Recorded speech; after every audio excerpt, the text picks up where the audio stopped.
네, 안녕하세요. 혁신과 창업 오늘도 이병태 교수님 나오셨습니다. 안녕하세요, 교수님. 예, 안녕하세요. 요즘 대한민국이 어디로 간지 모르겠습니다, 사실. 요즘 뭐 사고도 많지만은 지금 뭐 이리저리 청와대에서 뭐 일이 터졌다 하면 말만 꼬이면 이명박근혜 때문이다라는 얘기를 많이 해요. 예.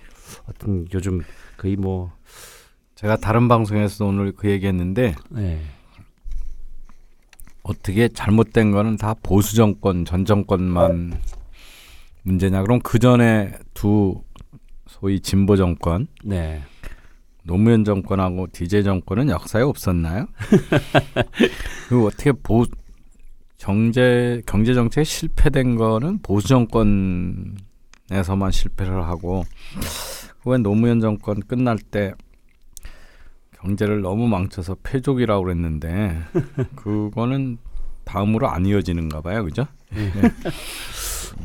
또 살려놓으면 더 죽이고 이번 정부는 이번 주에 아주 충격을 줬죠, 그죠? 네. 1사분기 소득 가계 소득 통계가 나왔는데 1분위 하위 20%가 소득이 무려 8%가 줄고 2분위가 3.8%가 줄고 3분위는 뭐 0.2% 늘어나서 거의 정체고요. 0.2% 늘어났다는 거는 지금 물가로 생각하면 실제 소득이 많이 감소한 거죠. 사실은 3분위까지도 실제 소득이 감소하는 그런 사태가 발생했습니다. 뭐 대통령은 90%가 소득이 늘었다고. 네, 오늘 그거 욕하는 방송을 유튜브에서 하고 왔습니다. 한번 봐야겠네요. 펜앤마이크에서 하신 거죠? 네. 네. 오늘 이제 혁신과 창업은 창업으로 일자리를 늘리겠다라는 발언을 많이 하셨어요. 문 대통령께서. 참 뭐라고 얘기할 수는 없는데 실제로 도전해라, 창업으로 도전해라. 그래서 적극 뒷받침하겠다, 창업에 대해서 하면서 이 정부 창업 지원 예산이 거의 8천억 원 정도를 줬는데요. 근데 청년 창업 활동 비율은 전 세계 64개국을 이제 봤는데 62위 정도를 랭크가 됐어요. 정부는 창업을 하고 일자리를 만들려고 적극 권장하면서 하는데도 창업은 안 되고 돈만 써야지고 모 신문에서 실제로 이제 돈 받는 사람은 계속 받는다는 얘기가 나오고 있어요. 왜 이런 일이 자꾸 벌어질까요? 이게 더 많이 정부가 돈을 지원을 해야 되는 이유일까요? 이미 정부가 쓰는 창업 지원 예산은 뭐 OECD에서 거의 제일 많은 나라에 속하거든요. 네. 그리고 그래서 투입된 금액으로만 따지면 투자된 금액이 지금 OECD 국가 중에 한 3, 4위 합니다. 그 GDP 대비요. 예. 그래서 그리고 정부가 항상 이 창업을 해서 일자리 만들겠다 그러면 참 희한한 지표들을 해요. 돈을 얼마 쓰겠다는 거가 지표예요. 창업을 해서 몇 개 기업이 만들어져서 고용을 몇 개를 일으킨다든지 네. 성공한 창업을 얼마를 만들겠다든지 네. 매출을 얼마 일으켰다라고 하는 성과 지표가 아니고 투입 지표만 얘기를 해요. 그러니까 역대가 다 그렇습니다. 그런데 이번에 이제 더 하죠. 그런데 제가 분명히 말씀드리는 거는 창업은 아무 때나 한다고 성공하는 게 아니에요. 그러니까 정부가 지원해서 성공하면 어느 나라가 일자리 걱정을 하겠어요? 그런데 그렇죠. 이제 미국에 이렇게 창업에 투자되는 금액을 보면 닷컴 때 어마어마하게 많은 투자가 일어났죠. 네, 우리나라도 그 2000년 때 뭐 그때는 전 세계인의 돈 있는 사람은 다 벤처 캐피탈리스트가 되던 시절입니다. 네. 그리고 한동안 창업 투자가 거의 안 일어나요. 아주 미미하게 일어나거든요. 그러다가 2014년서부터 한 2000년대 40%에 준하는 반 정도의 투자가 다시 일어납니다. 그게 뭐냐면 몇 번 말씀드렸습니다마는 그냥 자영업 창업은 늘 있는 거죠, 그죠? 네네네. 예, 우리는 뭐 이거는 뭐 전 세계에서 제일 많은 나라 중에 속하니까요. 그 거의 비교 대상이 없을 정도. 네네. 그 국민 인구 대비하면 자영업 창업이 뭐 압도적으로 네. 예외적으로 많은 거고, 그건 우리나라의 아주 고질적인 구조의 문제니까. 또 은행 퇴직해서 창업하는 게 더 예, 자영업. 그래서 그러면 이제 그 창업이라고 하는 거는 나눠서 봐야 되는데 네. 그런 거는 좋은 일자리 아니잖아요. 그렇죠. 그죠? 청년들이 가고 싶어하는 일자리 아니고 5년 생존율이 20%밖에 안 되는 네. 거고 골목이 이제 하니까.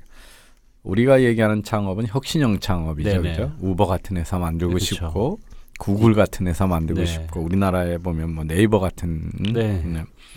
단기간에 대기업이 되는 그런 회사를 만들고 싶은 건데 그런 것들은 우리나라에 최근에 만들어진 대기업이라는 게 다 네이버 그다음에 온라인 게임 회사들 이런 회사들이잖아요. 이게 다 닷컴 넥슨 닷컴이나 스마트폰 기술 변화 있을 때 먼저 진입했던 회사들이잖아요. 최근도 그 창업이 일어나는 이유가 인공지능이나 블록체인이나 이렇게 세상을 바꿀 것 같은 기존하고 전혀 다른 수단의 기술이 나오니까 그때 그 기회를 보고 먼저 잡으면 기회가 되는 거지. 작은 회사가 별도의 수단이 없는데 큰 회사를 이길 수는 없거든요. 그래서 그런 의미에서 아무 때나 정부가 돈 넣으면 창업이 된다. 창업은 되죠. 근데 생존하지 않고 그냥 정부 자금 따먹고 죽는 창업이야.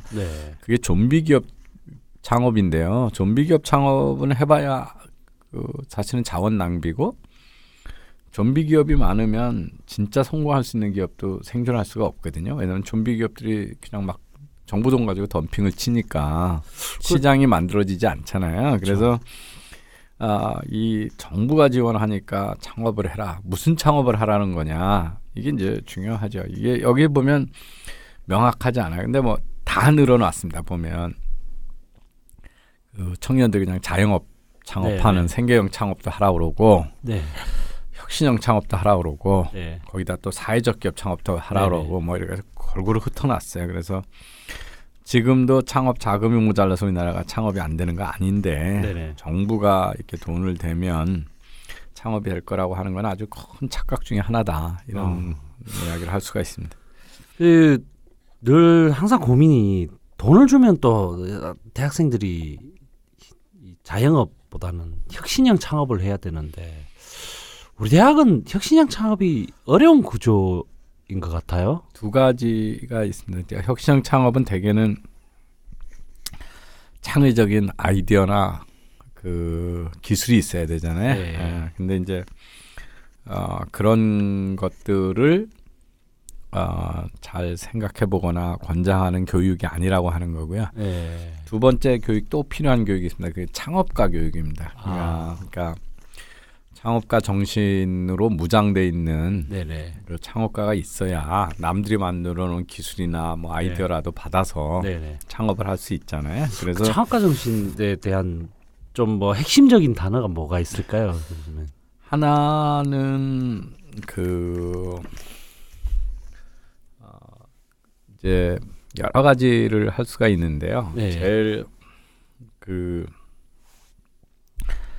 정답이 있는 문제풀이 교육을 우리가 많이 하거든요. 그렇죠. 근데 창업은 있고 정확하게 정답이 있는 게 아니잖아요. 시장이 원하는 걸 새로운 걸 만들어내야 되잖아요. 그래서 그 새로운 걸 만드는 뭐 그냥 쉬운 말로 하면 창의성 교육이라고 그러죠.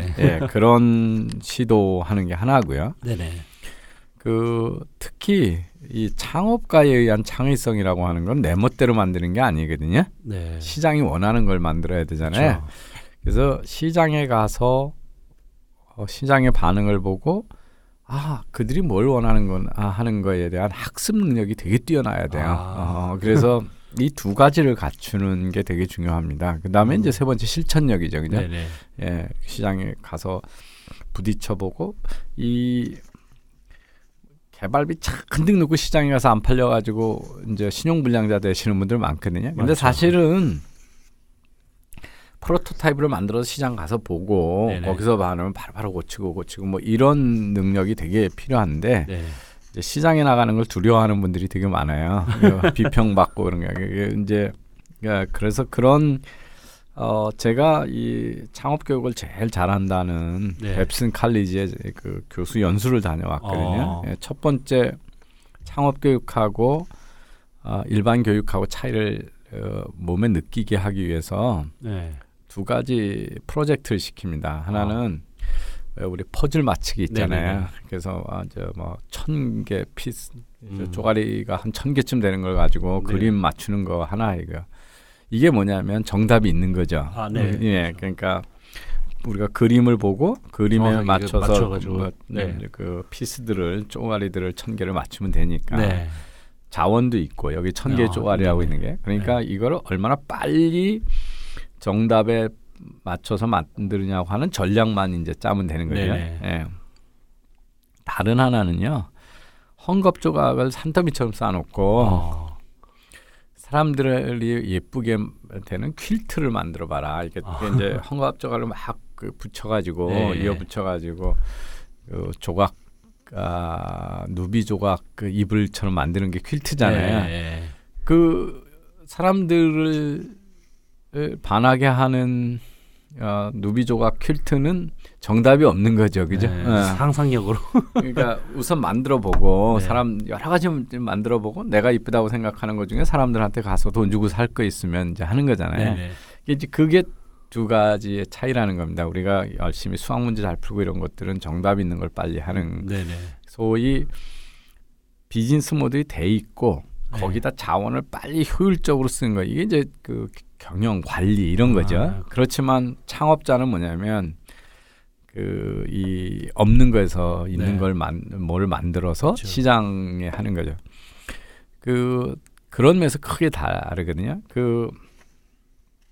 이런 비유도 듭니다. 뭘 드냐면 셰프하고 주부하고 차이가 뭔지 아냐? 셰프는요. 레시피라고 그래가지고 음식을 어떻게 만드는 걸 딱 만들면 밑에 직원들이 재료를 다 사다 주죠. 그러면 요리를 합니다. 이게 이제 대기업 경영자들이 하는 거예요. 근데 창업가들은 어떻게 하냐면 주부예요, 주부. 집에 퇴근할 때까지 오늘 저녁 요리를 뭐 할까가 결정이 안 돼요. 그래서 들어와가지고 냉장고문을 탁 열어보고 있는 재료 중에 먹을 수 있는 거를 최적으로 만드는 거예요. 그게 뭐냐면 창업가들은 리소스가 많지가 않아요, 그죠?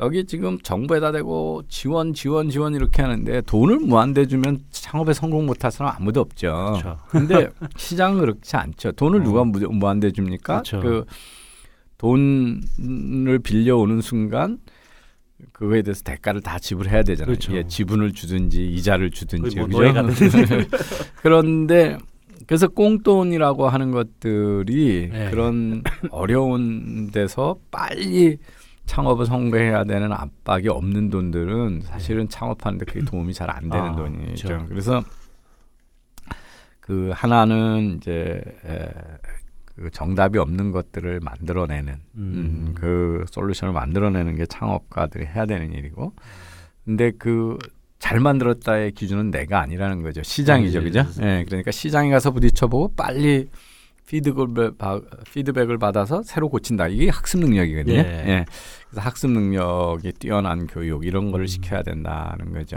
근데 우리나라 대학은 어려운 것 같아요. 그런 부분은. 우리 교육 전체가 이제 정답 잘 맞추는 거 하잖아요. 그리고 사회를 움직이는 지도자도 다 그런 사람이 올라가요. 공무원 시험 높은 점수, 사법 시험 보고 이런 거잖아요. 시험 잘 본 사람들이 올라가잖아요. 근데 세상을 변화시키는 거는 스티브 잡스나 마이크로소프트나 뭐 주크버그가 세상을 바꾸지. 무슨 사법시험 잘 본 판사, 검사, 공무원이 바꾸는 거 아니죠. 그죠? 우리 삶이 누구에 의해서 바뀌어졌나를 따져보면 세상에 없던 걸 만들어내는 거잖아요. 그죠? 우버가 만들어낸 변화가 우리 카카오 택시가 되고 저희 오늘도 지금도 그 제가 오다가 휴대폰 전화가 배터리가 다 되려고 그래서 오다가 잘못하다가는 전철역에서 못 찾아올 것 같아요. 그래서 어떻게 하냐면 얼른 카카오 택시 불러가지고 행선지 가르쳐주고 그러면 그냥 여기까지 오잖아요. 네. 그죠? 그런 것들이 다 없던 수단을 만들어내면서 세상을 변화시키는 거잖아요. 네. 그죠? 그래서 이런 사람들이 사회적 지도자로 인정받고 이끌어 가는 사회가 좋은 사회인데 우리는 전부 시험 잘 보고 뭐 이런 사람들이죠. 그리고 새로운 결과를 도출해야 되고. 그러니까 변화, 그러니까 뭘 창의적으로 만들거나 변화를 추구하는 게 아니라 남의 변화 추구하는 것에 대해서 맨날 간섭하고 통제하던 사람들이 권력을 다 가지고 있어요. 제가 이런 관점에서 우리 사회가 이 지도자들을 잘못 배출하고 있고 그런 우리나라의 지도 체계가 어쩌면 우리가 혁신을 못하는 주요 원인지도 모르겠다고 지난번에 그 암호화폐를 가지고 정부가 뭐 법무부하고 금융위하고 뭐 해가지고 온통 난리치다가 이제 그 암호화폐도 이해도 못하는 사람들이 뿌리 없는 뭐다 뭐 이렇게 해가지고 난리를 혼동친 적이 있잖아요. 그렇죠. 그러면서 또 지금도 여전히 혼동 상태예요. 과기부 장관이란 분이 뭐 블록체인하고 암호화폐는 별개다 뭐 이런 얘기 하잖아요. 그래서 학습 능력도 없고 밑에 사람이 적어주는 거 읽어주는 사람에 의해서 사회가 이끌어지면 이런 일이 발생하는 거 아닌가. 최근에 문재인 대통령이 최저임금 인상이 90%는 긍정적이다 이런 것도 마찬가지죠. 본인이 판단한 건 아니죠. 판단할 능력이 없고 밑에 사람이 적어준 걸 읽다 보니까 저런 바보 같은 소리를 하잖아요. 그렇죠. 그런 분들이 사회를 이끌면 혁신을 이끌어가는 사회를 만들지 못하죠, 그죠? 그렇죠. 그게 이제 우리 창업 교육의 문제인 것 같습니다. 사실 제가 갑자기 생각난 게 대학교 문제는 또 아닌 거예요. 요즘 회사에서도 그런 것들이 있더라고요. 제가 예전에 컨텐츠를 좀 팔려고 회사에다가 하는데 이제 동영상을 보고 그거는 사람들이 느껴야 되는데 인사팀에서 채택이 안 되는 거예요. 왜냐하면은 인사 담당자들은 결과를 보고를 해야 되니까 이 컨텐츠를 샀을 때 이걸 통해서 직원이 어떤 시험을 쳐야 되거나 아니면 점수가 나와야 된다는 거예요. 아니 왜 직원들의 어떤 자기 뭐 여러 가지 창의력도 높여주고 또 뭐 상상 뭐 생각도 넓혀주는 이런 동영상이 결과가 어떻게 나오겠습니까? 뭐 상상력을 결과로 만들어낸다 그러면은 뭐 어떻게 만들어야 되나요? 그래서 못 팔았어요 기업들한테.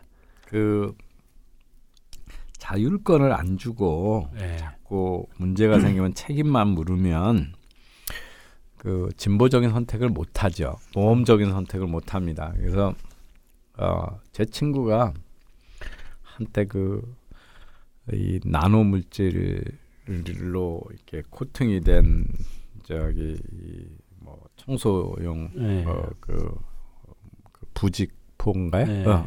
그런 사업을 하는데